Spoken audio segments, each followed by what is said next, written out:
Good morning, good afternoon, and good evening from wherever you are joining today.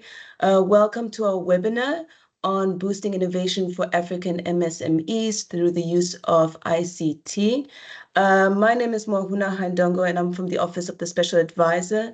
I am starting off the meeting by just doing a quick housekeeping and going through just introducing the live caption options that we have available. Should some of you wish to follow the meeting in a different language. Please bear with me. I'm going to quickly go over the instructions. It will take me about 2 minutes, and then I'll hand it over to Mr. Kava Kachimisa, who will welcome and start the meeting for all of us. So now to enable the live captions on the platform, you have controls on the top right corner that's have either would indicate as 3 dots or a settings option, more actions. You would click on more actions and go to language and speech. Under language and speech, you will see the option to have live captions, show live captions. Your live captions will then start reflecting at the bottom of the screen. Right now, the language in the room is English. All the speakers will be speaking in English, but should you wish to follow the meeting in a different language, for example, French, you can then change the translation of those captions. At the bottom, once the captions start showing at the bottom of your screen, there's another cogwheel that you can click on, and this will then allow you to translate the captions. If you click on that cogwheel, it will say language settings. And under the language settings, it will give you the option to translate it to then a different language. We will be sharing the instructions also by chat. So should you wish to change that at any time of the meeting, you can then go ahead and do so. Thank you so much. And I will now hand it over to Mr. Kava Kachimisa. Thank you. Thank you, Mohuna. Good morning, good afternoon, good evening to all who have joined online, representatives of member states, members of the OSA Knowledge Network, colleagues from the UN system, ladies and gentlemen. I would like to welcome you to this webinar organized by the Office of the Special Advisor on Africa on boosting innovation for Africa's micro, small, and medium enterprises through information and communication technology. I'm Kawadewa Kashomuse, Senior Economic Affairs Officer in OSA. It's a pleasure to have you join this webinar this morning. Ladies and gentlemen, this webinar brings together a diverse array of stakeholders, including policymakers, experts, academics, and members of civil society to explore the challenges and opportunities for leveraging STI, including ICT, STEM education, and intellectual property rights to promote MSMEs in Africa. The webinar will discuss the issues raised in the draft OSA's policy brief on boosting innovation for Africa's MSMEs through ICT. Based on our discussion today, the draft policy brief will be further revised and published as the outcome document of this meeting. We aim to launch this policy brief during the week of the Africa Industrialization Day in November.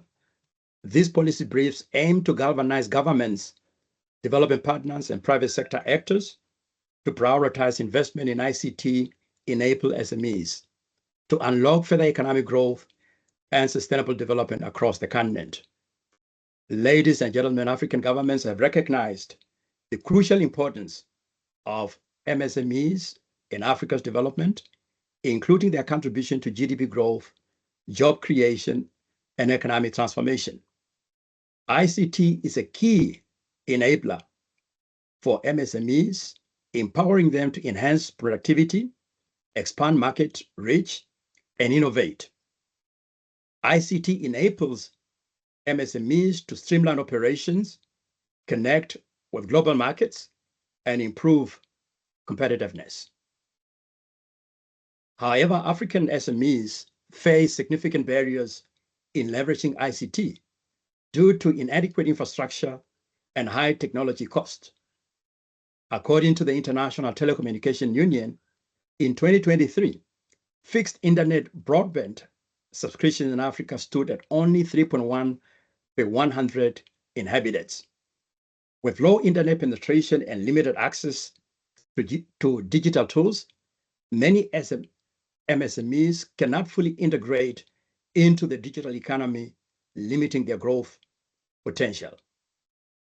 Today's webinar will explore these issues and how African governments and other key stakeholders can create an enabling environment, prioritizing affordable and reliable ICT infrastructure and digital skills development for MSMEs, entrepreneurs, and employees. Ladies and gentlemen, we have an exciting program before us. We will kick off the webinar with opening remarks from Mr. Jean-Paul Adam, Director of Policy, Monitoring, and Advocacy in OSA. This will be followed by a brief presentation on the draft policy brief on boosting innovation for Africa's micro, small, and medium enterprises through ICTs by Mr. K. Tagawa, Program Management Officers in OSA. Immediately after the presentation, we will jump straight into our panel discussion to be moderated by Mrs.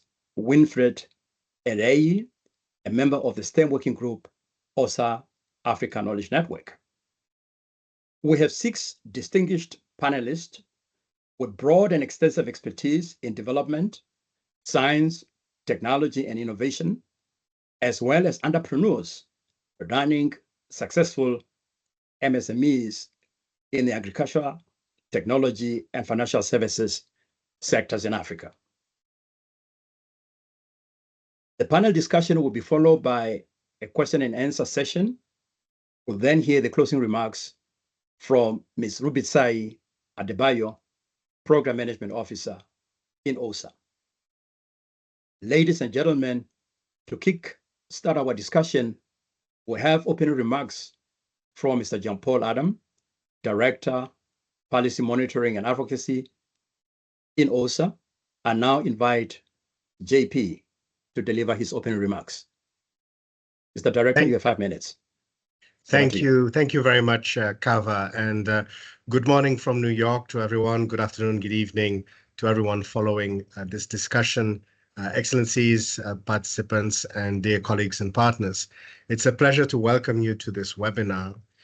The subject of boosting innovation for African micro, small, and medium enterprises through the use of information communication technology.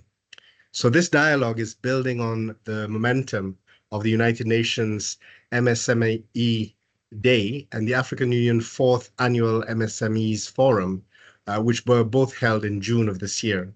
And these gatherings highlighted the importance of digital innovation, market access, and affordable financing, which are obviously 3 pillars essential to inclusive and sustainable development in Africa. In a broader sense, we also want to look at the question of MSMEs and the role of MSMEs in the context of African industrialization, and what role can MSMEs play to achieve our sustainable development goals as well as Agenda 2063. And our conversation today also echoes the call from the Financing for Development Conference in Sevilla, which adopted a bold roadmap to close the SDG financing gap by tripling multilateral development bank lending and unlocking catalytic capital, in particular to scale up investment in MSMEs. So all of these milestones signal a very simple but very powerful truth that when we empower small businesses, we ignite transformation.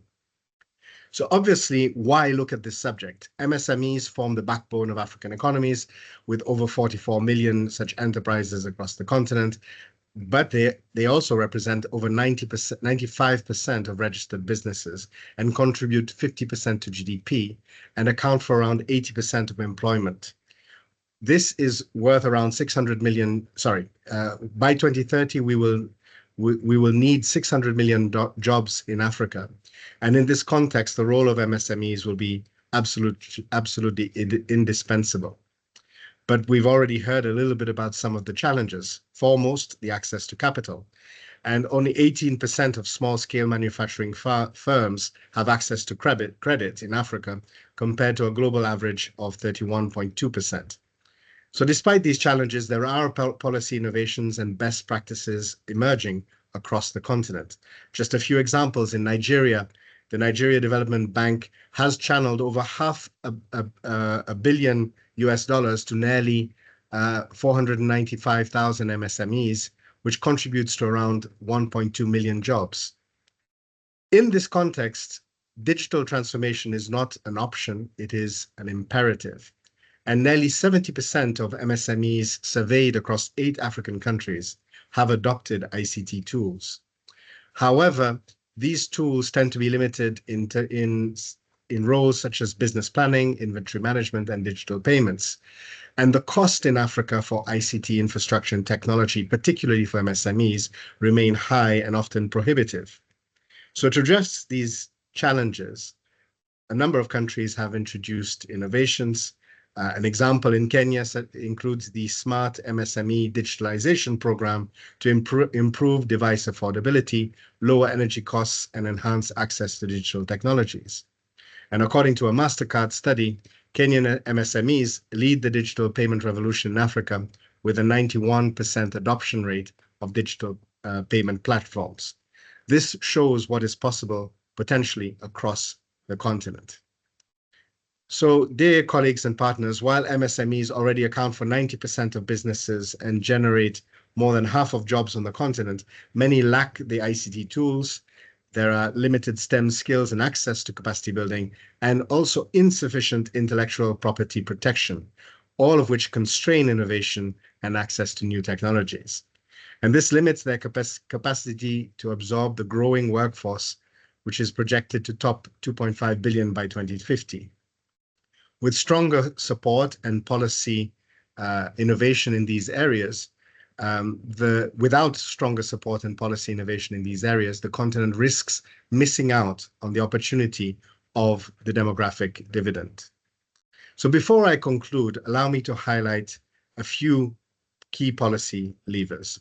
Firstly, to unlock the full potential of MSMEs and drive inclusive growth across Africa, we need to implement fintech-driven solutions, tailored loan products, credit guarantees, and capital market access to expand long-term financing for MSMEs. This helps to address this limitation in access to capital. Secondly, we need to improve digital infrastructure and ICT training to help MSMEs adopt e-commerce, mobile money, and also leverage the opportunity of artificial intelligence for greater productivity and competitiveness. And thirdly, we need to expand STEM education, ICT tools, and also invest in intellectual property frameworks to foster youth employment, economic diversification, and stability across Africa, while also protecting a lot of the innovation that is actually happening almost daily on the continent, but which is hampered by the lack of conducive environment.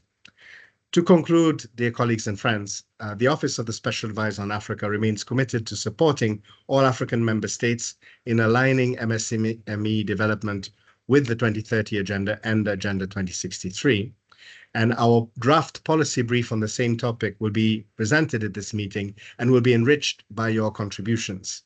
So let's use this dialogue to share insights, forge partnerships, and also commit to concrete actions to empower Africa's MSMEs in this digital era, and consider how they can contribute to enhancing inclusive and sustainable industrialization across the continent. We are very committed and convinced that Africa's small businesses are not just participants, but leaders of the fourth industrial revolution. Thank you very much, and I very much look forward to hearing the contributions of our fantastic panelists and experts, as well as the broader participants.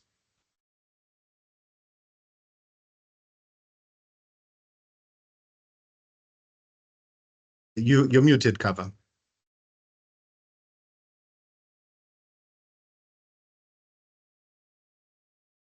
Thank you so much, Director, for those inspiring remarks. I like what you said, and I quote, "When we empower micro, small, and medium enterprises, we ignite transformation. I couldn't fully agree with you. Thank you so much. Now we move to our next speaker, Mr. K. Tagawa, Program Management Officer in OSA, who will present key findings of the policy brief on boosting innovation for Africa's micro, small, and medium enterprises through the use of ICT, which he co-authored with Ms. Rumbitsai Adebayo. Without further ado, I give the floor to Mr. K. Tagawa. Mr. Tagawa, you have 10 minutes to make your presentation.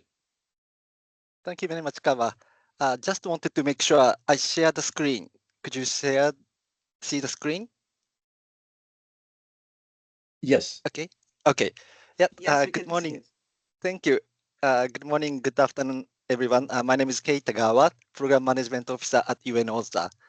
Today, I will briefly introduce key issues from the policy paper boosting innovation for African micro, small, and medium enterprises, namely MSMEs, through the use of ICT.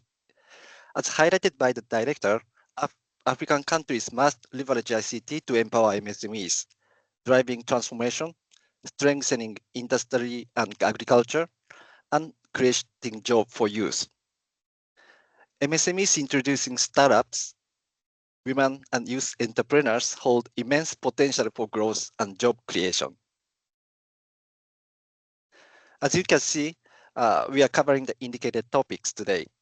After a brief introduction, I will explain 5 strategic approaches to enhance MSME's ability to innovate. At the end, I introduce some key questions for the discussion. In Africa, MSME provide about 80% of jobs, 95% of registered businesses, and around 50% of sub-Saharan Africa's GDP, making them a vital driver of growth. MSMEs are backbone of African economies and need special attention for the continent's economic transformation. Currently, MSME in Africa use ICT tools from basic mobile internet and email to advanced solutions such as e-commerce, mobile money, business software, and AI. However, a study conducted in 6 African countries found that while 86% of firms with 5 or more workers had access to digital tools, only 23% used them for productive tasks like administration, planning, or payments. MSME's adoption of ICT varies across regions and industries, depending on digital infrastructure, tools, and skilled professionals. There is vast untapped potential for African MSMEs to lead in technological advancement. STI, Science, Technology, and Innovation, is essential to unlocking Africa's potential to transform its economies and achieve the goals of the UN 2030 Agenda and AU Agenda 2063. As you can see, no African country is yet in the top 50 of the Global Innovation Index. Still, progress is underway. In 2024, among African countries, Mauritius ranks highest at 55, followed by Morocco, South Africa, Tunisia, and Egypt. To help African MSMEs leverage STI, especially information and communication technology, the paper outlines 5 strategic approaches. There are advancing digital adoption and innovation, supportive government policies, targeted human capacity building, expanding access to finance, and promoting partnerships. I will briefly explain these 5 strategic approaches. The first, advancing digital adoption and local innovation in Africa requires affordable ICT solutions, but weak infrastructure, high internet costs, and regulatory barriers remain major challenges. As you can see on the slide, in 2023, Africa had just 3 broadband subscriptions per 100 people compared to 19 globally. Similarly, according to the ITU, Africa's share of internet users remains below the global average. Upscaling Africa's infrastructure is pivotal to promote MSME's digital adoption. Despite the challenges, ICT-led MSME in Africa are emerging as the drivers of resilience, creating innovative homegrown solutions tailored to local needs. For instance, mobile money solutions in Kenya have revolutionized financial transactions, boosting economic activities. In countries like Nigeria, Tanzania, and Uganda, some MSMEs are using affordable solar-powered products to provide sustainable energy and overcome electricity gaps. The rise of tech ecosystem like Kenya's Silicon Savannah, Nigeria's Yavakon Valley, and South Africa's Silicon Cape shows Africa's growing potential to scale up innovation. The second strategic approach is to establish supportive government policies. In this regard, African governments are fostering a conducive environment through MSME policies, such as Eswatini's National Policy for MSME, which aims to strengthen the sector's resilience and competitiveness. An effective intellectual property IP ecosystem is crucial for African MSMEs to benefit from digital advancements. Policymakers must update laws and close the existing policy gaps and reduce legal uncertainties. In the context of the fourth industrial revolution, advanced digital technologies, particularly AI, are essential for Africa's MSMEs and startups to drive disruptive innovation. However, according to the IMF's AI Preparedness Index, as shown on the slide, Africa continues to lag behind other regions. The index measures factors like digital infrastructure, human capital, labor policies, and regulation. Supporting government policies are therefore crucial to advance AI. The third approach is implementing a targeted human capacity building program. Building human capital for the fourth industrial revolution helps MSMEs boost productivity and competitiveness with a skilled workforce. Africa's working age population is projected to increase to 1.6 billion by 2050, constituting almost 25% of the global working age population. ICT-driven MSMEs are therefore vital for creating decent jobs, absorbing this Africa's growing youth workforce. STEM, science, technology, engineering, and mathematics education gives Africa the skills and knowledge needed to grow ICT-driven MSMEs. For instance, many tech startups in Africa, such as mobile payment platform in Kenya, were born out of a solid STEM foundation. Therefore, via curriculum reforms, we want to promote a curriculum that introduces coding, app development, data analytics, and AI to build a technology-skilled workforce. To grow MSMEs, Africa needs more digital and ICT skills. Vocational training helps women and the youth population gain the practical skills employers are looking for. In sub-Saharan Africa, over 200 million jobs will require digital skills by 2030, creating the need for almost 600 million training opportunities. This will lay the foundation for strong ICT-driven MSMEs across the continent. The fourth approach is expanding access to financial resources. Limited access to finance remains a major challenge for MSMEs, even though the international community, through the Addis Ababa Action Agenda, recognizes their difficulty in securing funding. As you can see, from 2006 to 2023, just 18% of small manufacturers in sub-Saharan Africa got loans or credit, well below the global average of 31%. The MSME financing gap is also estimated at 331 billion, and it continues to grow. Expanding MSMEs' access to finance is essential, and various opportunities exist to close these gaps.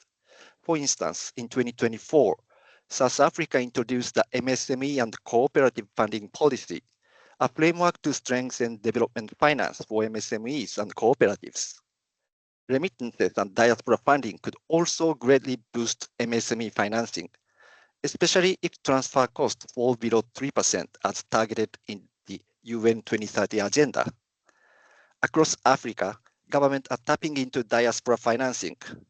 For example, Senegalese Guichet Unique Diaspora, Nigeria's Naira $4 scheme, and diaspora bonds issued in Ethiopia and Ghana. Finally, as Africa's financial technology market evolves, investment is shifting to SME lending and payment solutions, making up about 70% of funding between 2022 and 2023, according to McKinsey & Company. The fifth approach is partnerships. Strategic partnerships are vital to boost MSMEs through ICT. Collaboration with larger firms and research institutions can drive knowledge sharing, technology transfer, and innovation. Partnerships are being promoted through regional and global networks, such as the AU Annual SME Forum and the Alliance for Financial Inclusion. Collaboration with government, the private sector, and non-profit organizations can also provide MSMEs with funding, technical support, and resources. Finally, I would like to present a few key issues that emanate from the policy brief. How can MSMEs in Africa accelerate digital adoption and innovation to grow and increase employment? How can enabling policies be promoted to foster innovation among MSMEs? What innovative opportunities can be leveraged to improve financing for MSMEs? This concludes my presentation, and I look forward to the panel discussion and learning from the distinguished panelists, including 2 CEOs from Africa IT startups. Thank you for your kind attention. Moderator Kawa, back to you. Thank you. Thank you so much, Mr. Kei Tagawa, for your insightful presentation, highlighting the critical importance of micro, small, and medium enterprises to Africa's development. 3 key takeaways from your presentation. 1, the vital necessity of unlocking finance for micro, small, and medium enterprises. Only 18% of Africa's MSMEs have access to credit, according to the UN, compared to an average of nearly 46% for Latin America and the Caribbean. Without adequate access to finance, micro and small medium enterprises cannot innovate, create jobs, and drive inclusive development. 2, accelerating digital transformation is urgent. Although Africa's MSMEs are adopting ICT tools, too often these remain underutilized. With stronger infrastructure, lower cost, and targeted training, micro and small medium enterprises can fully harness e-commerce, mobile money, and even emerging technologies like AI. Last, the importance of unleashing Africa's youth and innovation potential. With 600 million jobs needed by 2030, Africa Futures depends on equipping young people with STEM and digital skills, strengthening intellectual property rights, and building ecosystems that empowers entrepreneurs. Thank you so much, Kay. Now we're moving to our panel discussion, and it will be moderated by Mrs. Winifred Ereye. Winifred Ereye is a Nigerian-American engineer, leadership development consultant, and STEM advocate renowned for her work promoting diversity and inclusion in STEM, especially for girls. In 2019, she founded the Think STEM Foundation, a nonprofit dedicated to increasing access to STEM education for underrepresented girls. Her advocacy work extends to roles with the UN OSA Knowledge Network, as well as with WTI Africa Community Lead for Workforce Innovation Trust and Influence. Without further ado, I now invite her to moderate the session. Ms. Ereye, you have the floor.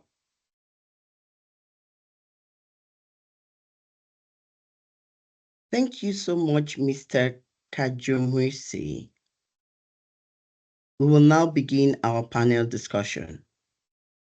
I would like to thank Mr. Tagawa for the presentation and Mr. Jean-Paul Adam for his opening remarks, which have set the stage for our discussions today. It is clear that empowering MSMEs through access to ICT tools, supportive policies, and strategic partnership is essential for fostering innovation, boosting productivity, and enabling their full participation in the digital economy. The three questions that you raised, Mr. Tagawa, are pertinent. How can ICT tools enhance MSME productivity in Africa? And what are some successful adoption examples? Secondly, how can STEM education and IP policy improvements help equip Africa's youth for ICT-led MSMEs? Thirdly, what policy measures can governments adopt to support MSMEs in the digital economy? And how can financing models address funding gaps? Fourthly, how can partnerships between governments, private sector, and MSMEs drive digital innovation? And what role can international organizations play? Our panelists this morning will help us unpack these questions and explore some of the issues. Ladies and gentlemen, since driving industrial growth, especially by supporting MSMEs, requires collaboration from everyone, including government, academics, and business leaders, it's truly exciting to have such a diverse panel of experts with us today. So to discuss these questions and many others, let me introduce our distinguished panelists on the topic of boosting innovation for African micro, small, and medium enterprises through use of information communication technology. First, our panelists will share their insights in response to a set of questions. Afterwards, all of you joining us from around the world will have the opportunity to contribute by submitting your questions to the panelists via the Microsoft Teams chat box. Please feel free to write your questions in the chat for the speakers to address. Our first panelist is Dr. Christine Sund, who serves as Senior Advisor for International Telecommunications Union, ITU, Regional Office for Africa in Addis Ababa, Ethiopia. Dr. Sund previously served as the advisor for ITU's development sector, technical membership-driven study groups, with a career spanning roles in cybersecurity, human capacity development, and more. She is passionate about creating sustainable, demand-driven digital connectivity solutions and advocates for inclusive bottom-up strategies in our research. Welcome, Dr. Christine Sund. It's good to have you here. Moving right along, I want to introduce our second panelist, Ms. Joan Manda, who leads UNDP Regional Bureau for Africa's Timbuktu Initiative, advancing Africa's startup and innovation ecosystems by integrating policy, finance, and academia. She previously served as Senior SDG Investment Advisor at UNDP's African Finance Sector Hub and as Regional Advisor for Climate Change and Innovative Finance at UNDP Indonesia. With over a decade of experience, Ms. Joan Manda has driven climate action and development through innovative financing, championing green bonds, Islamic finance, and blended finance for infrastructure. Welcome, Ms. Joan Manda. It is great to have you here. Moving right along, our third panelist is Dr. Tolulope Adekola, who is a lecturer in law at Thomas More Law School, Australian Catholic University, ACU. Dr. Tolulope Adekola is a member of the Consultative Platform on Intellectual Property, also a member of OSA's African Knowledge Network. He has held research positions at the University of Queensland and the Max Planck Institute in Germany. His research covers international law, intellectual property, health innovation policy, and legal philosophy. He has also authored Regional Cooperation, Intellectual Property Law, and Access to Medicines. Welcome, Dr. Tolulope Adekola. It's good to have you here. Moving right along, our fourth panelist is Ms. Sikelo Dube, widely known as the STEM lady. Sikelo Dube is a Mandela Washington Fellow and a passionate advocate for education, girl empowerment, and entrepreneurship in STEM. She's the Zimbabwe Science Ambassador, founder of LEC Biotech, and an award-winning science entrepreneur focused on building science laboratories and training educators, particularly in rural schools. Ms. Sikelo Dube is also a member of the STEM Expert Knowledge Network under UNOSA. Ms. Sikelo Dube, it is good to have you here.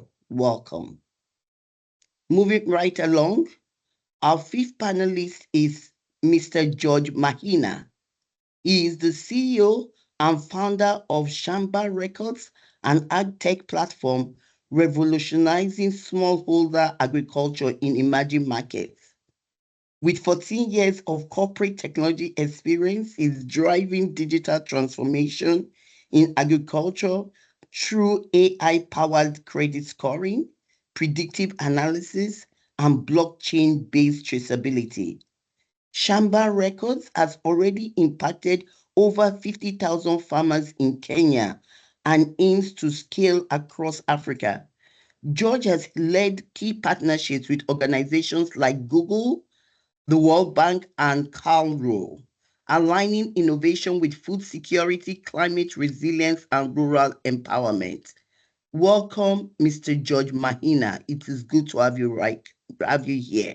Moving right along, last but not least, our sixth panelist is Ms. Ifedayo Durosimi Eti. She is the founder of Haconomy, a pioneering fintech platform empowering African women through financial services, education, and community. Haconomy has trained over 85,000 women and is rapidly emerging as a leading fintech force in Africa. Ms. Ifedayo, she is a Mandela Washington Fellow and Global Shaper of the World Economic Forum. She has earned numerous accolades, including Tech Entrepreneur of the Year 2022. It's good to have you here. Welcome, Ms. Ifedayo Durosimi Eti.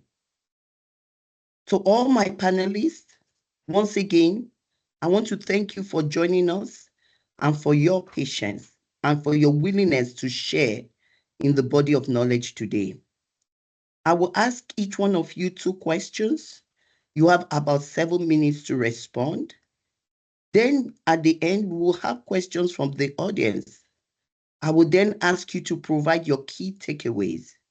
I kindly ask you to keep your responses brief so that we can have as many questions from the audience as possible. Moving right along, I'm asking the IT tech to spotlight Dr. Christine Sond.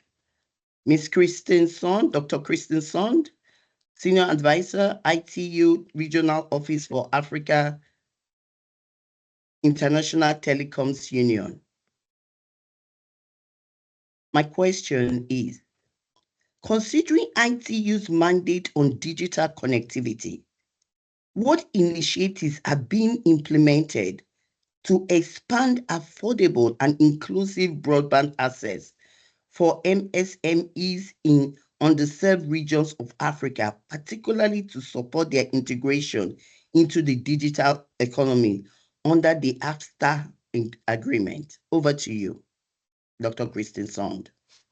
Thank you, Winifred, ladies and gentlemen, and colleagues. Greetings from the ITU's Regional Office for Africa here in Addis Ababa. It's a real honor and pleasure for ITU to be part of this panel with the esteemed speakers today, and of course with all of you also following us in this discussion. This theme couldn't be more timely. It resonates deeply with the urgent need to prioritize the enabler for growth and inclusivity, that is connectivity.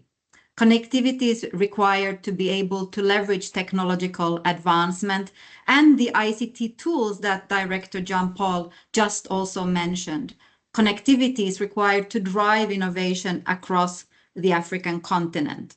And here in this webinar, we're really exploring working from that bottom up, if you may. These small businesses are already the engines of growth on the African continent and can be empowered and can be even more significant in terms of them being as creators of decent digital jobs for our youth on the continent. So ITU works to support countries' efforts to achieve universal and meaningful connectivity and sustainable digital transformation. And these robust and resilient telecom and ICT infrastructures and networks are really critical for the inclusive digital development and also to bridge the digital divides that we already heard mentioned in the policy brief just now by Kay. Those digital divides are very real on the African continent, where there is still limited access with only 38% or so of individuals on the continent using the internet, and with a really notable gender gap and urban-rural disparities also further exacerbating these divides. And it was mentioned earlier, the high cost of telecommunication services and devices is making access to the internet, which is really this catalyst for economic transformation, unaffordable. And it's a real cost to those entrepreneurs and the micro and small business owners that they need to factor this into their business models. So let us see how we can unlock some of those opportunities. And also let us not underestimate the need for appropriate skills, digital skills from basic really to advanced. They are really needed to unlock opportunities in the digital economy. There are regulatory and financial barriers to SMSE growth and creation, with this access to capital that was mentioned earlier also as a real constraint. And while we are seeing through the ITU's work, the private sector in many countries showing a growing interest in digital innovation and entrepreneurship, this access to financing really remains patchy and unevenly distributed across the country's ecosystems. So just let me say a few words about those ecosystems. They're fragmented. And ITU works with countries to assess the three main ecosystems that are essential to a country's digital transformation. One is the innovation ecosystem, and this really encompasses the public sectors, the universities, the research institutes, and so forth. Then we have the entrepreneurial ecosystem, which are our innovators, these micro, small, and medium-sized enterprises across the continent, and the organizations that are there on the ground supporting them. And the third one is the technological ecosystem. So here we see the more advanced, the high-tech, the ICT manufacturers, the B2B and type of companies that are significant blocks across the continent, but not enough. So with those three ecosystems, digital innovation can flourish and the magic can really happen when we see these three ecosystems converge. And in order for us to support governments with their policies and entrepreneurs in taking their ideas further, we really need to understand where we stand in terms of connectivity, this coverage and the actual access. And we then need to also ensure that through information about these opportunities on connectivity and where the gaps are, we can also help to direct investments into areas where there are still connectivity gaps and these areas are still not on the connectivity map. So we need to consider potential gaps. Also, when we're working on the ground with countries and assessing their innovation readiness and digital innovation ecosystem readiness, we see that in some countries, having a strategy for digital innovation can unlock opportunities. And such a strategy would also then include a dedicated kind of roadmap that speaks to what needs to be done and by whom and how much this will cost. And such information is really critical to take informed decisions and ensure that the environment is conducive to addressing the digital innovation capacity and other gaps, and then allow the entrepreneurs to thrive. And just as an example, ITU is working with countries across the globe to assess and develop their digital innovation profiles and conduct country reviews. And we have already supported many governments in doing so: Mali, South Africa, Rwanda, Niger, Kenya, Zambia, Zimbabwe, and we just finalized the Mozambique's kind of digital innovation profile snapshot some weeks ago. And there are some really amazing stories that we can hear when we are interacting with the whole ecosystems in these countries, and very different countries to be honest. And we're also seeing immense opportunities for entrepreneurs to make use of as well. Can you hold that thought, Dr. Christine Song? Can you just finish that train of thought, please? Yeah, I will. So I can ask you my second question. I will. Sorry for being a bit long there. Just about those amazing stories, we're seeing the opportunities for entrepreneurs, and there are also good ideas that are available for scaling as bankable projects. Thank you. Moving on to your second question.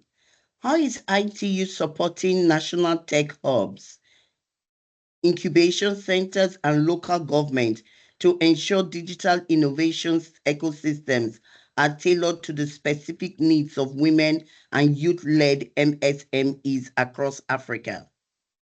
Thank you, Winifred, and I'll try to be brief with this question so we can also hear the other speakers. So solutions that work and that are sustainable are those that are co-created by the stakeholders, be it the tech hubs or the incubation centers, and that emerge from these ITU technical assessments and support that we are providing, and also working with partners on providing, because partnerships here are really, really key also to understand the needs. So to create these enabling environments for innovation and harmonize regulations across across borders and foster public-private collaboration, these assessments and this kind of engagement on the ground with the stakeholders is really key. And we have different platforms that I would like to share with you on.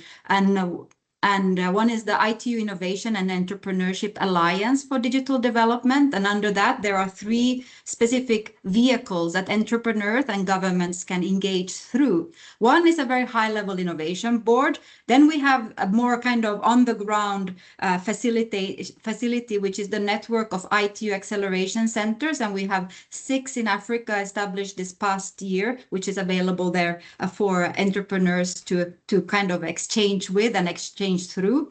And these innovation acceleration centers, they help to amplify local innovation, entrepreneurship, and digitalization to improve the country's competitiveness. And also we have then thirdly, the support structure for innovation labs. So on the ground, and just to kind of speak a little bit about the methodology, we work with the governments and the private sector and academia to organize innovation challenges that encourage youth and entrepreneurs to propose tech-based solutions to development problems in their own country context.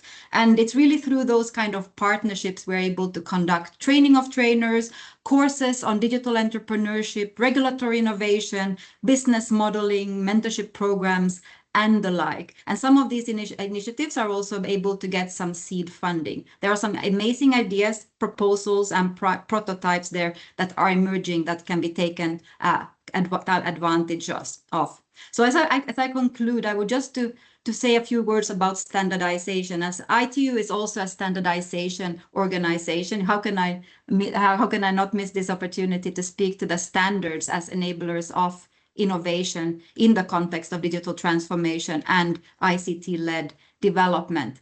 And you entrepreneurs out there, please do take some notes here on this, because this you might not have thought of this perspective. So ITU standards ensure that technologies and systems can work together across borders and sectors. And this interoperability reduces barriers to market entry for startups and small businesses. They enable scalable solutions that can grow really from a local to a global market. And these standards also facilitate integration into regional and global value chains. So your market suddenly expanded from the country context and your community context to the region and to the world. And by providing open, consensus-based technical specifications, these standards can also reduce the need for only proprietary solutions and can then save these small businesses money as they're investing in their infrastructures.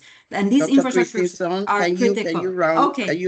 Can you finish up with that last train of thought? Okay, thank you. Absolutely. So just a kind of a last push there for these standards. They can help innovators build on trusted frameworks and accelerate time to market and adoption. And they also promote accessibility, sustainability, and inclusivity. So I hand back over to you. Thank you. Thank you so much for your insights. Thank you so much.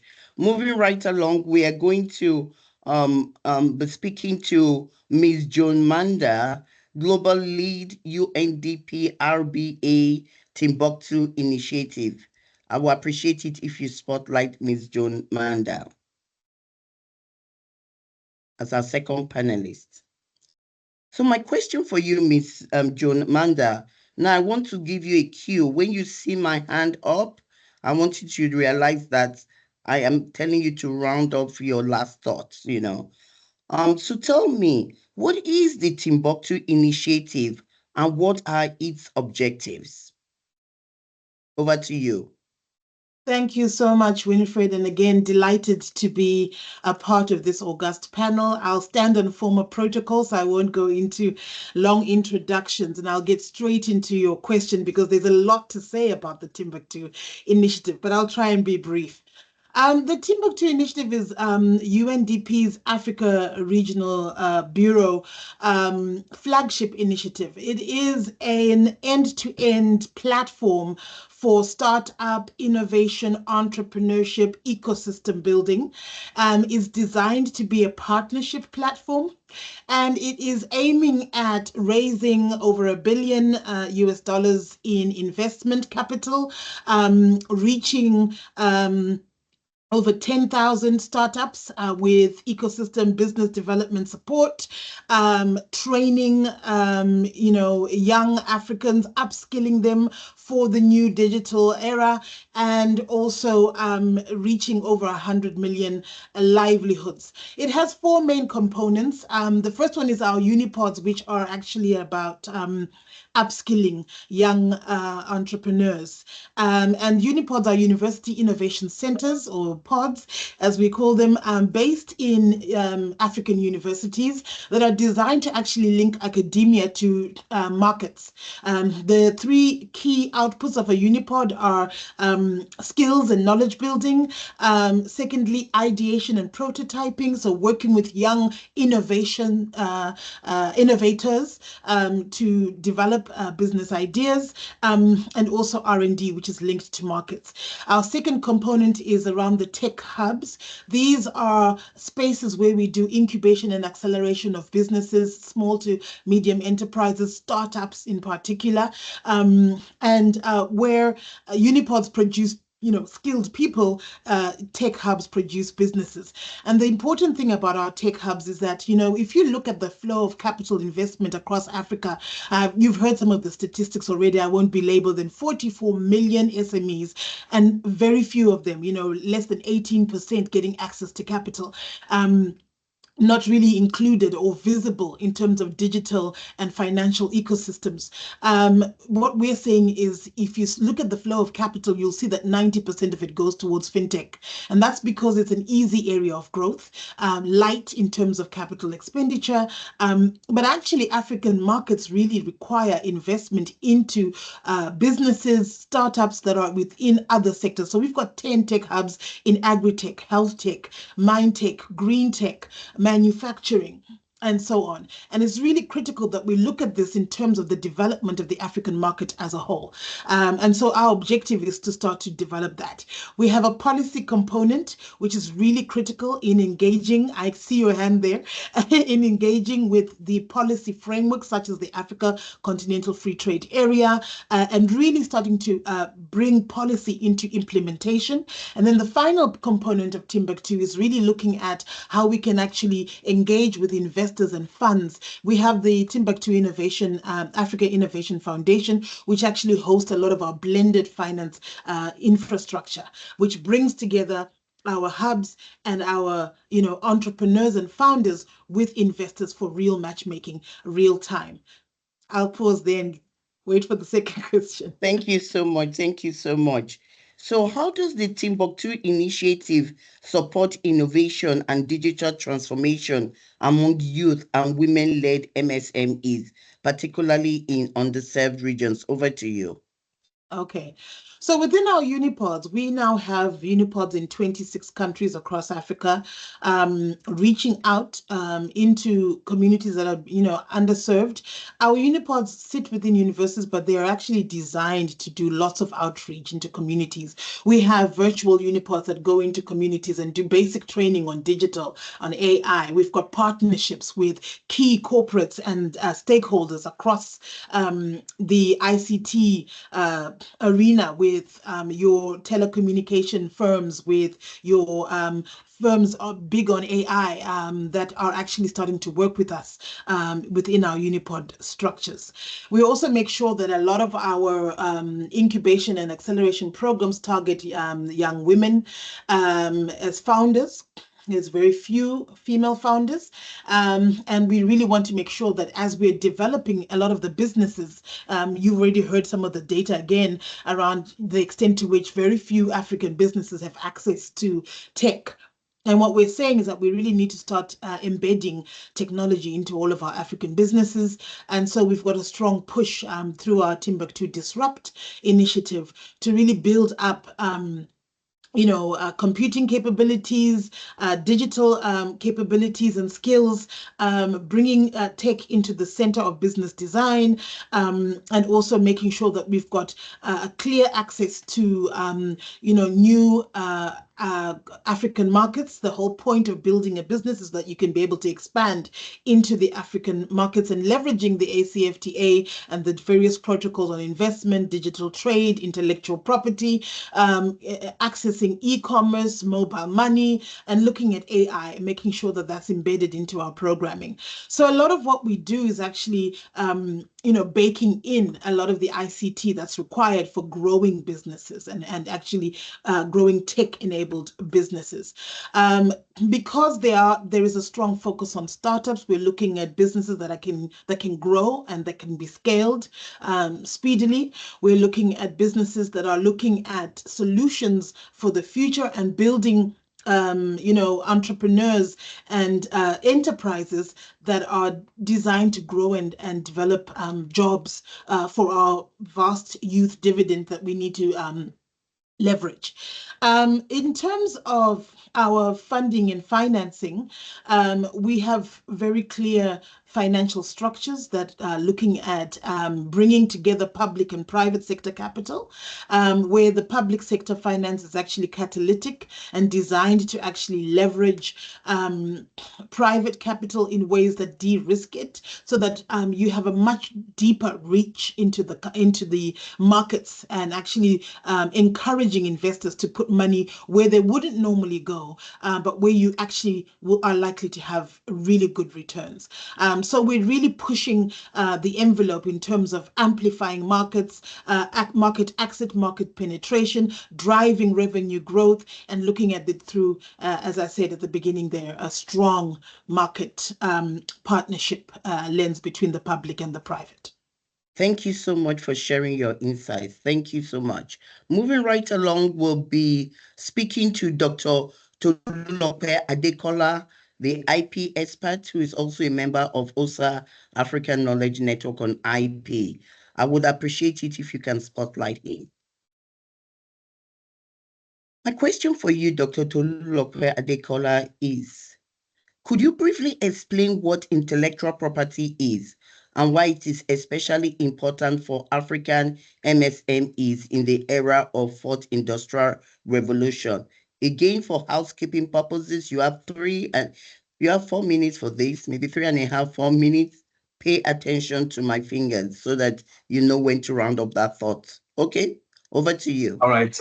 Yeah, thank you very much, Winfred, and many thanks to everyone for joining in. And I stand on the existing protocol also.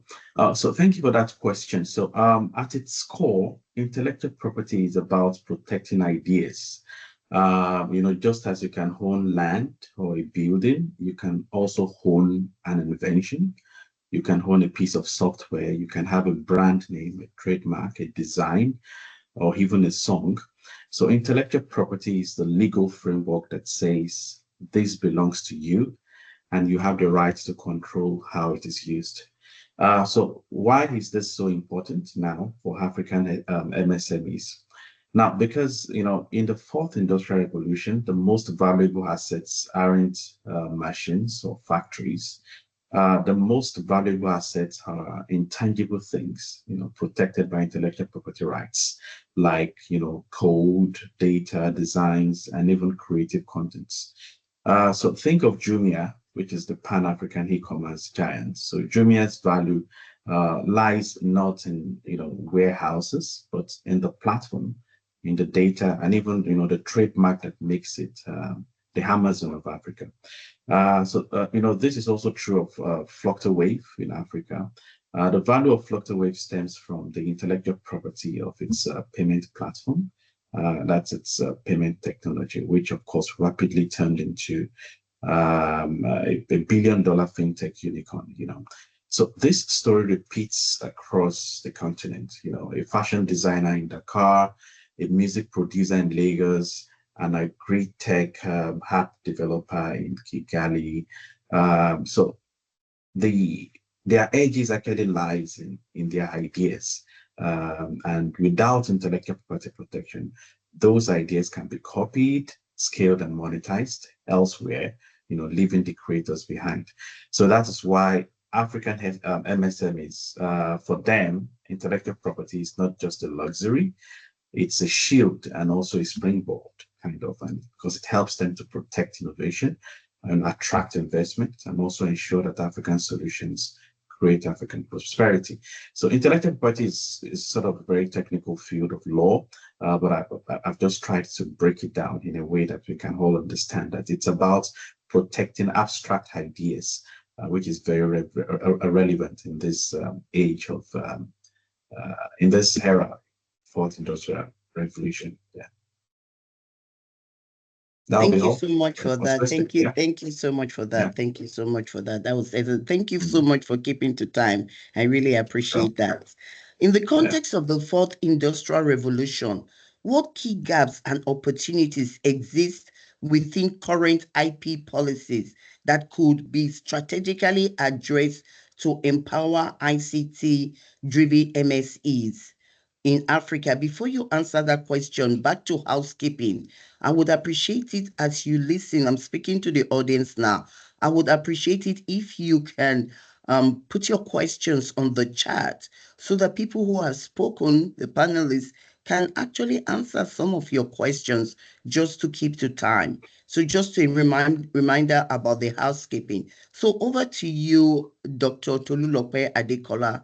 You have the floor. Yeah, thank you very much, Winfred, for that question.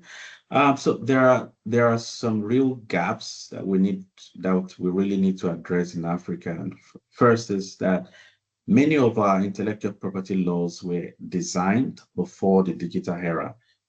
So most of our IP laws do not really answer the big questions we have today, like who owns AI-generated contents and how do we protect data-driven businesses? So imagine a Ghanaian startup using AI to give farmers, planting advice.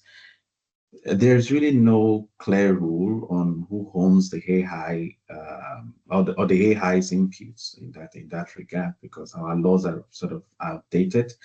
So another point is that of awareness and enforcement, which is very, very weak.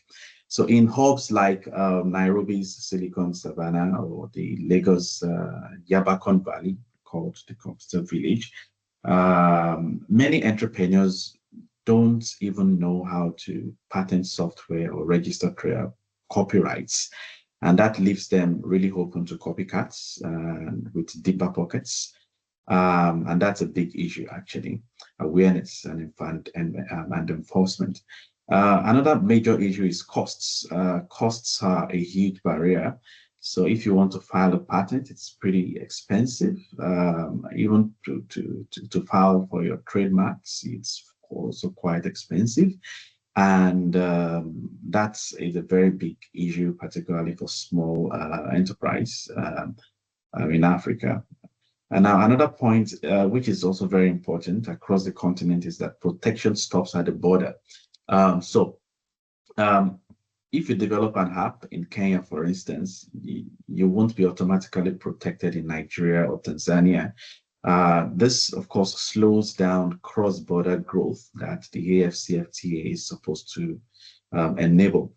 But interestingly, these gaps are also powerful opportunities, I must say. The AFCFTA IP protocol, that's Intellectual Property Protocol, can actually help to harmonize protection across the continent. It's an ambitious protocol, and most scholars hope that this will help to a large extent. And also, we can embed intellectual property awareness into MSME support, like in Eswatini. I think Kay mentioned that they actually have this MSME strategy woven into their intellectual property strategy, which is very good. I've had a chance to review that. And also across the continent, we can design frameworks that are very inclusive. So that women and youth-led businesses, of course, which are the majority in the in many ICT sectors, can protect and scale their ideas through robust intellectual property protection. So just to tie it all together, so if we are to modernize our IP system and if we can lower barriers and harmonize rules across the continent, we can ensure that our entrepreneurs, whether they're coding, designing fashion in Dakar or developing fintech in Lagos, we can ensure that our entrepreneurs can actually hone their ideas and even compete globally, and also keep the benefits here on the continent through robust intellectual property awareness and protection. I hope that helps. Thank you. Thank you so much, Dr. Tolulope Adekola, for sharing such amazing insights. Moving right along, we will be talking to Ms. Sikelo Dube, STEM expert, a member of OSA African Knowledge Network on STEM.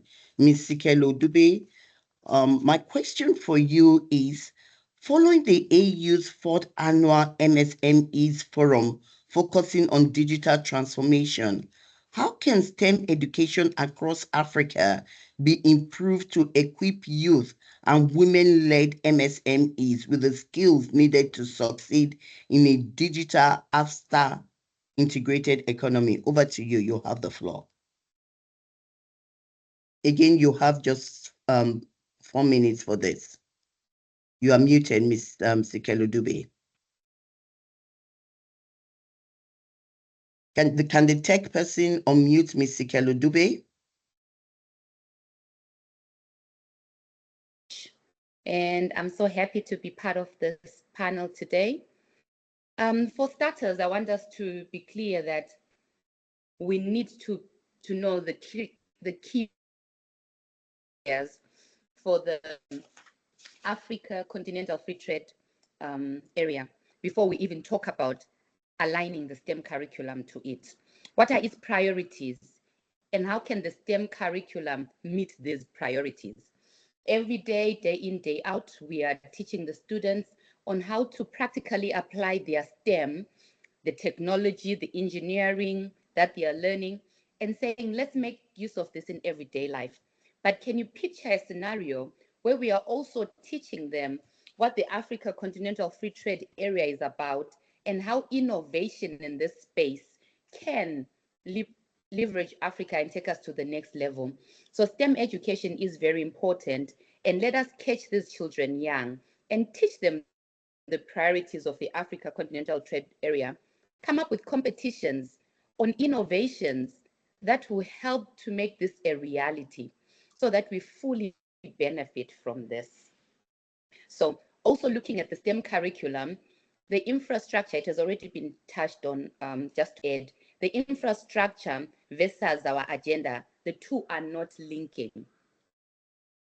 We need the infrastructure to support the STEM curriculum. We need to buy the robotics kits.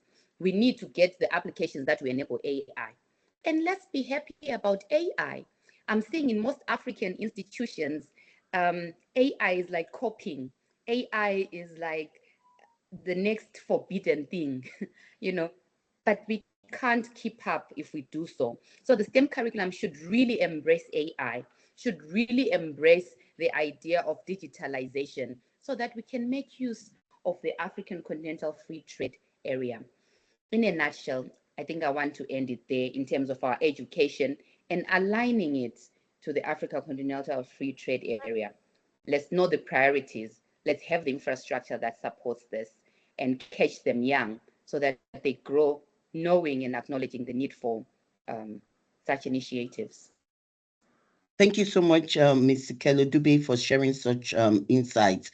Drawing from your ongoing EU-funded project aimed at enhancing innovation and entrepreneurship among youth in peri-urban and rural communities, how can partnerships with the ministries of youth and MSMEs across African countries be leveraged to create sustainable and scalable impact in these regions? You have the floor. Thank you so much. It's been a very interesting time as we have a grant supported by the African Union, the European Union, to make sure that we do not leave behind the SMEs in the rural areas. In executing, we have seen how the government is such a key partner. They are not just the government, like what a lot of people would say. The government has to do this. The government has the policy. The government has this. But we've seen that we are co-creating together. We've seen that if we're working with the government, we are not just advocating, but together we are lobbying for the change that we want to see. So the rural entrepreneurs have been left behind for a long time. And when we're on the ground together, we are not challenging the government to say, where are the policies that align with this? But together we're co-creating something that will work. So just to encourage private-public partnerships and how they work if we align. We need to align with the government priorities.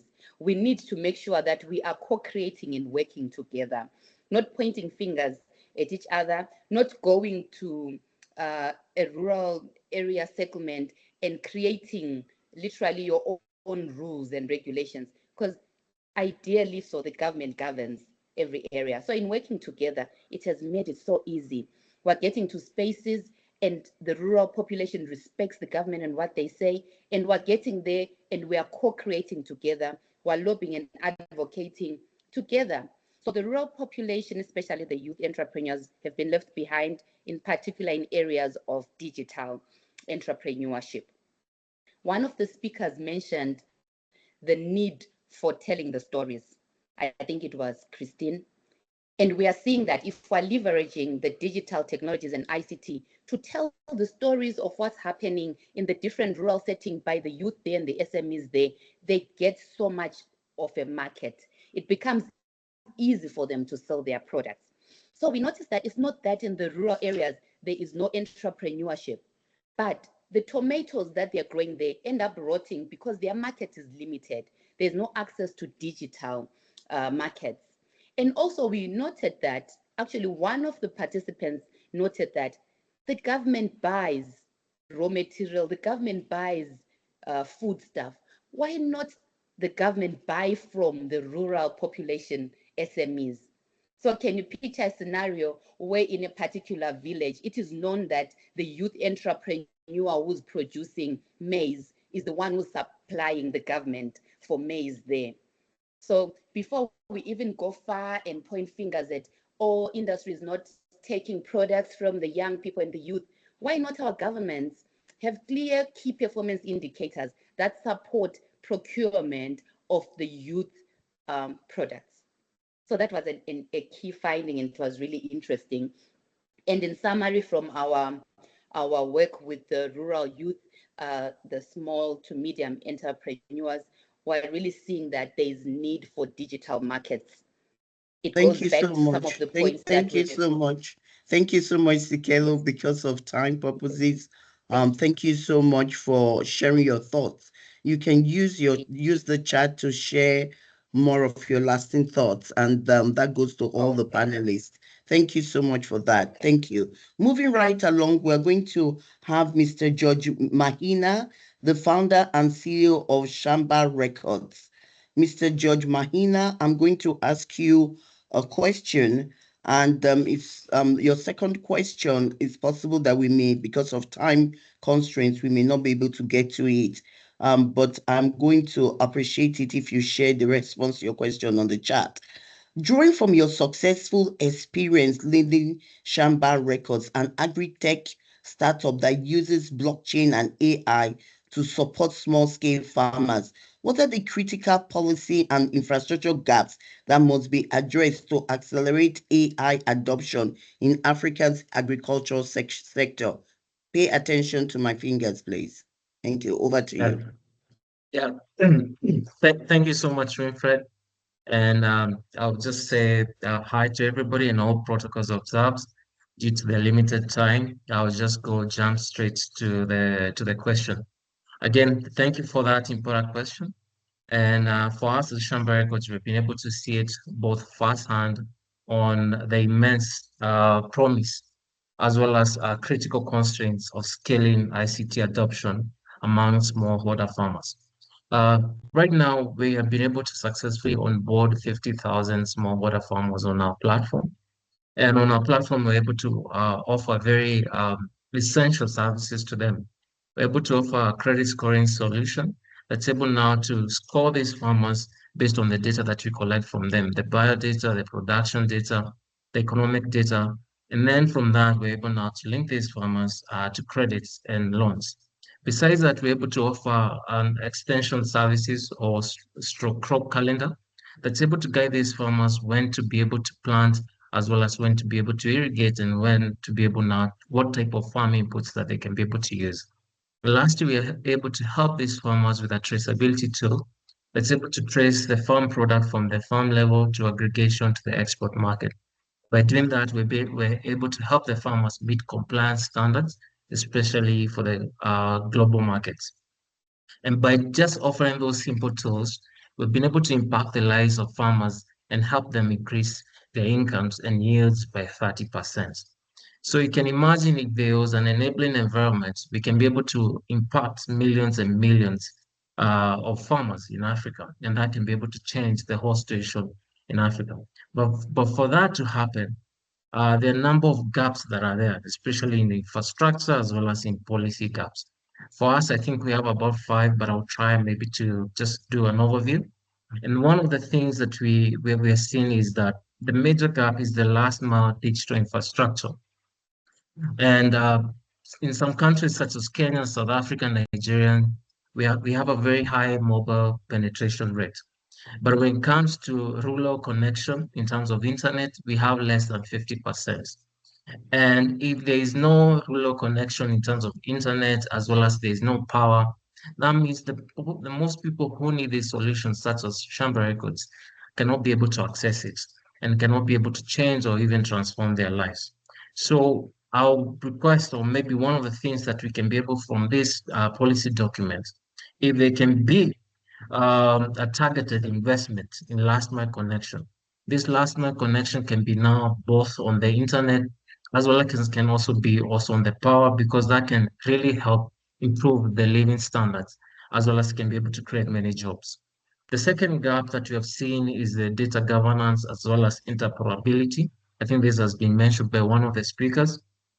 But being specific in the agriculture sector has the data is very fragmented, and it's in silos. It can be in different government departments that don't even have linkages to each other, it can be in different NGOs and banks. And when this data is fragmented and there's no point of connection, there needs to be policies that can have what we call open data standards, as well as interoperability frameworks, whereby platforms or companies or SMEs like us, we can be able now to access that data, create a unified digital ecosystem that many players can be able to plug in and offer services to the different citizenry. And then the other gap, which is also has been widely spoken about, is the access to finance. And moving now to just being specific on the agriculture sector. Agriculture contributes close or even over 23% of Africa's GDP. But you'll be shocked to learn less than 5% of the total commercial lending goes to the sector. But the major cause of that is because there's no verifiable data. And if there's no verifiable data, then financial institutions will be worried or they'll panic to be able to lend to the farmers or to the sector. So for us as SMEs, we're in the ICT sector, offering solutions in the agriculture sector, we're able now to create platforms that can be able now to de-risk the farmer by collecting all the different data points, as well as creating a verifiable credential that these farmers can be able to use to walk into any financial institutions and be able to access maybe financial resources. And then to my last point is on capacity building. I think there needs to be a lot of training, especially on digital literacy, because technology is it's only good as its user. So if the user is not familiar with the technology, they cannot be able to learn and to use it, the tool.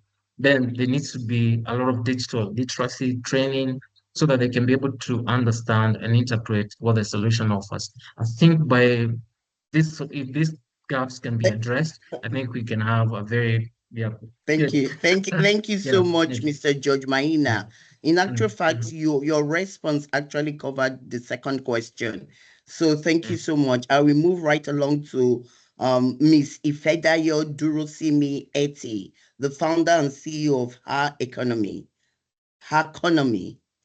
Can you spotlight her, please? So, Ms. Durosimi Eti, given Her Economy's mission to empower women through financial inclusion and digital innovation, how do you see existing policy gaps and opportunities in advancing gender equity within the tech-driven MSME space? Over to you. Thank you very much, Ms. Winifred. Hi, everyone. I'm super excited to be here. This is a huge, huge honor, and I look forward to seeing all of the outcomes that will come out from this conversation. So when we're talking about policy gaps affecting gender equity in tech-driven MSMEs, there are different reasons why this happens, and some of the most pressing issues are: one, limited gender disaggregated data. So policymakers and regulators, they often lack reliable sex disaggregated data on credit, savings, or even digital adoption. So what happens then is that without clear evidence, it's difficult to actually design and monitor policies that truly respond to the financing and digital needs of women-led SMEs. Another thing is digital access and skills divide.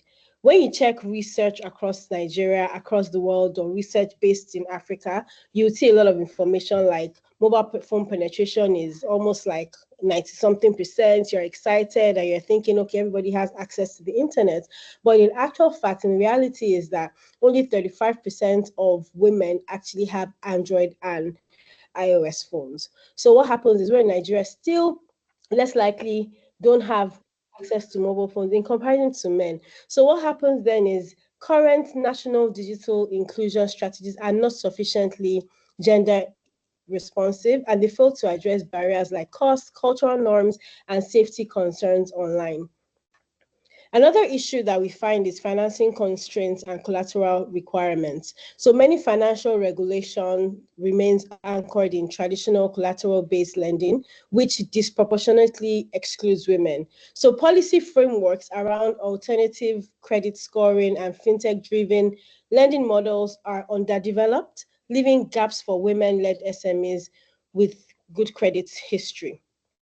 Another issue is weak gender lens in innovation and fintech regulation and underrepresentation in leadership when it comes to decision making. A lot of women are just unfortunately not in the room, and we don't have enough women VCs. So that way, women's voices are not heard, and when they are creating policies, they don't really take into consideration things that women actually, need. But some of the opportunities that we see here, there are things like mandating gender disaggregated data, expanding digital inclusion initiatives, facilitating gender-informed fintech solutions, increasing funding for women entrepreneurs. So basically expanding programs, for example, like the recent 180 million allocation for young women in tech, MSME. There's also a recent one on the creative economy. And when you look at the creative economy, you see a lot of women actually play, in that space. Also, another opportunity is like set gender targets in tech and finance leadership, and then strengthen consumer protection and inclusion mechanics. So those are some of the opportunities that we see today in when it comes to policy, creating policies that actually, affect women-led businesses. Thank you. Thank you so much. So, my panelists, there are questions on the chat. I would appreciate it if, in the interest of time, you answer those questions. So please respond to those questions. Questions that you know are targeted towards you. So please respond to those questions. So please do that. So we're going to move right along and go back to Dr. Kristen Sond.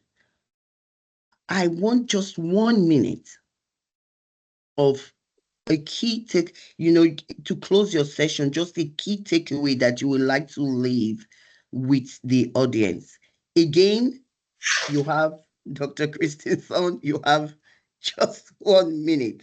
So, because I would like every panelist to be given the chance to round up. So please round up.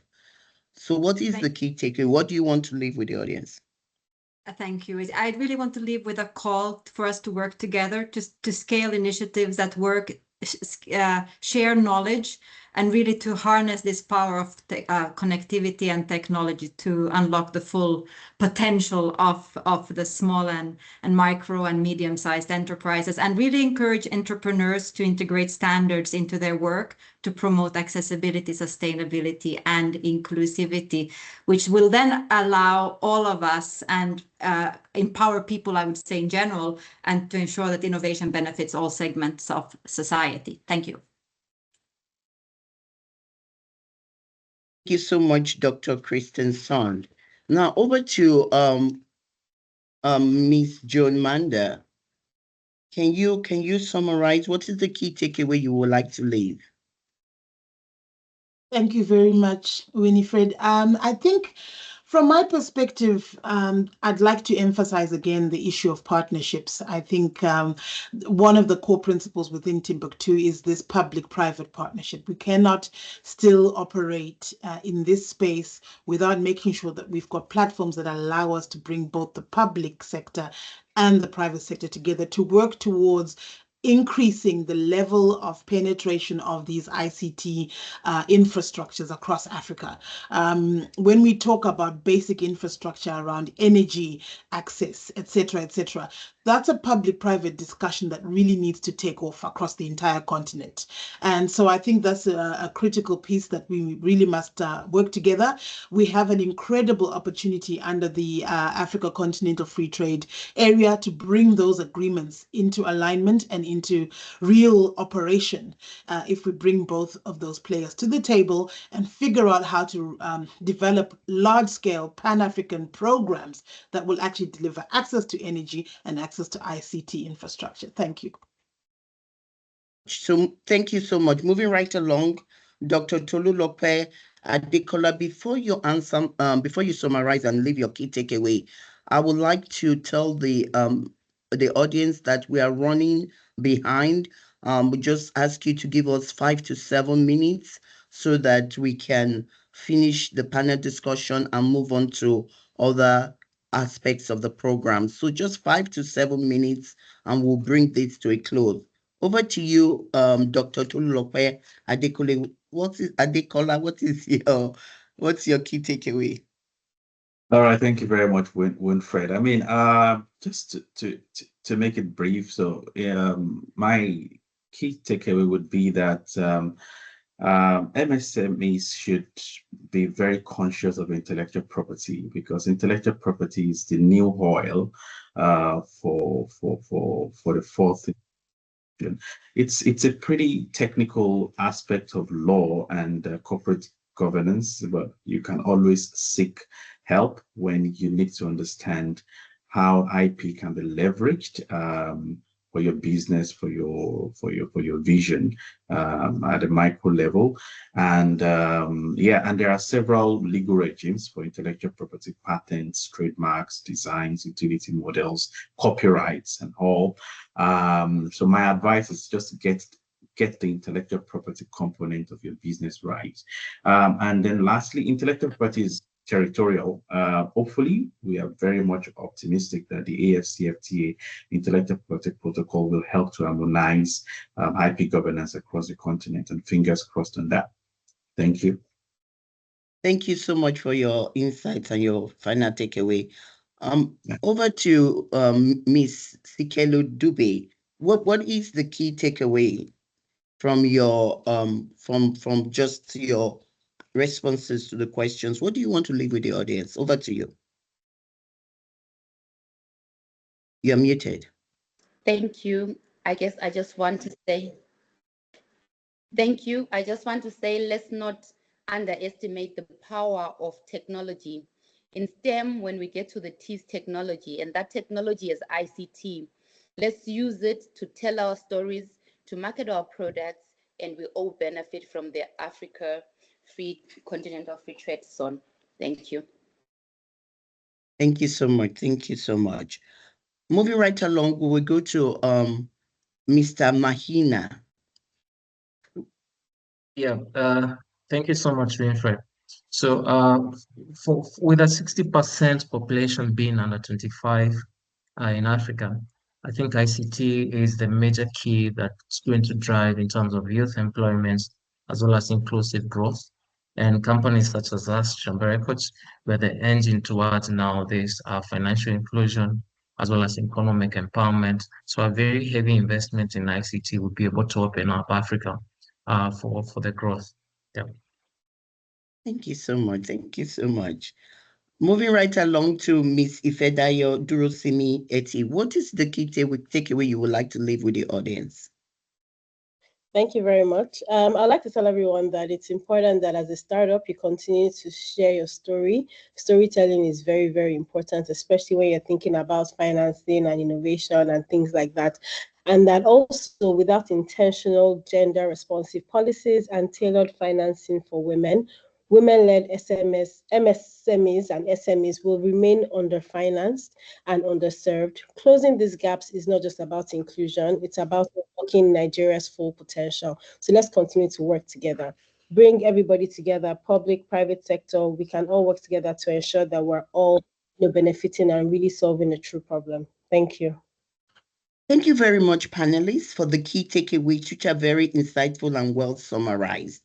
Based on the discussion, we can all attest to what Mr. Jean-Paul Adam alluded in his opening remarks. With the right investments in ICT and innovation, MSMEs enterprises can become the heartbeat of inclusive growth and sustainable development across the continent. Ladies and gentlemen, we have come to the end of our panel discussion. I would like to thank the panelists for taking the time to be part of this event. I would like to remind the panelists that the questions in the chat, please respond to the questions. And if you have any more questions, this is an interactive session. Please put them on the chat and the panelists will answer your questions. I now give the floor back to Mr. Kajomuisi, our moderator for this event. Thank you so much. My name again is Winifred Ireye. Thank you so much, Winifred, and the panelists for that lively and engaging discussion. We really appreciate your contribution. Unfortunately, we are running behind, and I'm going to invite my colleague, Mrs. Rumbitsai Adebayo, to deliver her closing remarks. Thank you, Mr. Kashemutse. Ladies and gentlemen, please allow me to just summarize everything that we have discussed. First of all, as we draw this webinar to a close, I would like to extend my heartfelt appreciation to all the distinguished speakers, panelists, and participants for your valuable contribution to today's dialogue. Over the past 1 hour and a half, we have explored the transformative potential of information and communication technology in empowering African micro, small and medium enterprises to thrive in the digital age. We have had a rich conversation, and I don't think I can comprehensively capture the depth of the richness of this discussion in 4 and 5 minutes, but I'll try. Allow me to highlight some of the important issues emerging from our discussion. We have had practical examples of how ICT and technology can be a game changer for MSMEs in enhancing productivity, driving innovation, and fostering resilience. Despite challenges such as limited infrastructure and financing, Africa's MSMEs, supported by digital tools, STEM education, and stronger intellectual property frameworks, have the potential to become regional leaders in applying fourth industrial revolution technologies to solve pressing challenges in agriculture, healthcare, and finance, among others. Strategic partnerships and targeted investment and enabling policy environments can unlock the full potential of MSMEs. As it was underscored, let us remember that innovation is not just about technology, it's about people. It's about equipping Africa's youth, women, and entrepreneurs with the tools, skills, and opportunities to shape their futures and contribute meaningfully to their communities and economies. However, this will require concrete actions on several fronts, which have been discussed in the panel discussion. Number one, investing in digital and energy infrastructure to bridge the connectivity gap, strengthening STEM education and digital skills training to empower youth and women, promoting inclusive financial ecosystems, including fintech and diaspora financing to close the financing gap, enhancing intellectual property frameworks to protect and scale African innovation, and most importantly, fostering partnership across governments, private sector, the academia, and civil society to create enabling environments for MSMEs. Again, I would like to convey our gratitude to our moderator, Ms. Winfred, and our experts for your interesting perspectives, which would definitely enrich our policy brief on boosting innovation on Africa micro small, our African SMEs through the use of ICT, which we hope to launch during the Africa Industrialization Day on November 20. This document will serve as a call to action for governments, development partners, and the private sector on the critical importance of ICT-led SMEs as engines of inclusive growth and sustainable development in Africa. Thank you once again for your engagement, and we look forward to continuing this important conversation in the month ahead. Thank you. Over to you, Mr. Kashemutse. Thank you so much, Ms. Adebayo, for those closing remarks. On behalf of OSA's management, I want to thank everyone for participating in this webinar and for your insightful contribution to the discussion this afternoon. I also want to recognize our team in OSA, Rumbi, Kay, Mahuna, Teresa, Michelle, for their hard work in organizing this webinar. Thank you so much, and we look forward to working with you in the months and years to come. Thank you so much. The meeting is adjourned. Goodbye. Thank you. Thank you so much. Thank you so much. Thank you, the panelists. Thank you, panelists and audience. Thank you. Thank you. Thank you. Bye-bye.